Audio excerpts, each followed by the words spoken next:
नमस्कार साथियों। मैं हूं Pramod Kumar Kandwal, intensive spiritual path से। भोजन करने के बाद शरीर में रक्त बनने की जो प्रक्रिया हुई वह में नहीं दिखी, तो क्या रक्त का निर्माण उसका सबूत नहीं है? हमें बिजली की तार दिखती है, बिजली नहीं। क्या घूमता हुआ पंखा उसका सबूत नहीं? हमें हवा नहीं दिखती, क्या शीतलता उसका सबूत नहीं? अगर हमें रिश्ता बनाना है तो उससे बनाए जो हाथ फैलाए, आंखों में आंसू लिए, अनंत काल से हमारे आने का इंतजार कर रहा है। उसे क्या ऑफर देना जिसके अंदर टट्टी पेशाब और धोखा ही धोखा भरा है। हमें लोग नाम से और शक्ल से पहचानते हैं, जो सही मायने में हमारे शरीर की ऊपर की सुंदर पैकिंग है, मगर हम अंदर तत्व रूप में क्या हैं इसे ज्ञानी पहचानता है। साधारण व्यक्ति तो दूसरे की शक्ल और नाम को ही फुल एंड फाइनल समझता हुआ स्वयं भी भ्रम में रहता है और दूसरे को भी भ्रम में रखता है। भगवान युगों युगों में नहीं, रोज अवतार लेते हैं। हमारे फेफड़ों व नासिका के बीच में जब सूक्ष्म कण फंस जाने पर बाहर नहीं निकल पाता, तब भगवान 150 किलोमीटर की गति से वायु का उत्पादन करके छींक के रूप में अवतार लेकर उसे बाहर निकाल देते हैं।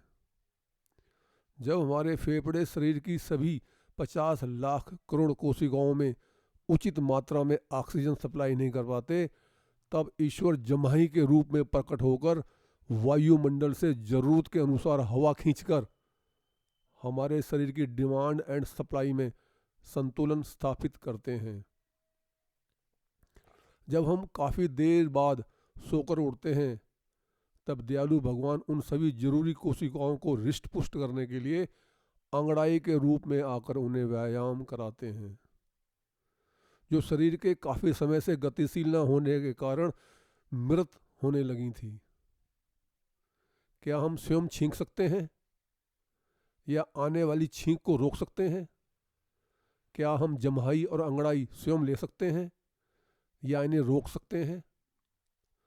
क्या हम अपनी सांस स्वयं ले सकते हैं? यदि नहीं, तो कौन कर रहा है हमारे भीतर यह काम? और फिर भगवान को ढूंढते हैं चारों तरफ अनजान बनकर। मई जून की चिलचिलाती धूप में पड़ा कोई पत्थर यदि पानी में आ जाए तो वह फौरन पानी तो नहीं बन जाता, मगर तुरंत महान तपन से बच जाता है। भक्त शिरोमणि विभीषण जब असत्य स्थान को छोड़कर प्रभु राम की शरण में गए तो तुरंत लंकेश की उपाधि से विभूषित किए गए और कुछ समय के पश्चात चक्रवर्ती सम्राट भी बने। जब हम किसी से संसार में प्यार करते हैं तो हमें उसकी हर वस्तु, उसका परिवार, उसका गांव, उसका समाज भी अच्छा लगता है। पर जब हम भगवान से प्रेम करते हैं तो हमें सारी सृष्टि अच्छी लगती है। फ़र्क इतना है कि सांसारिक प्यार एक दिन निश्चित रूप से बिछुड़कर हमारा विनाश करता है और परमात्मा का प्रेम दिन रात बढ़कर अविनाशी भगवान की प्राप्ति कराता है। मंदबुद्धि वो नहीं है जो दिमाग से कमज़ोर है। मंदबुद्धि वो है जिसे शरीर पोषण के अलावा और कुछ दिखाई नहीं देता।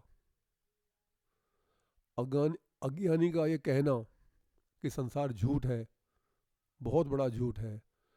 संसार को झूठ कहने का अधिकार ज्ञानी के पास सुरक्षित है।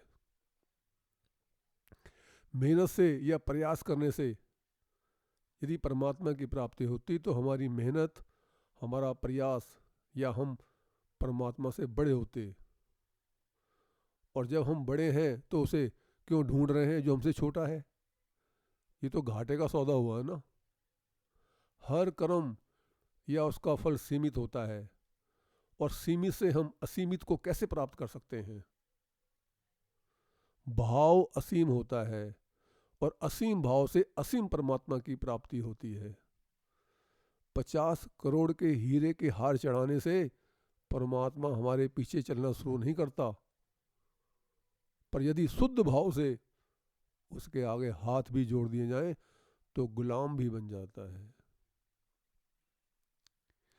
यदि आपको ये संदेश ज्ञानवर्धक तथा उपयोगी लगता है तो आप चैनल को सब्सक्राइब तथा वीडियो को लाइक, कमेंट और शेयर भी कर सकते हैं, ताकि प्रतिदिन रिलीज होने वाली सभी वीडियो का नोटिफिकेशन आपको मिलता रहे। गुरु भगवान सबका कल्याण करें।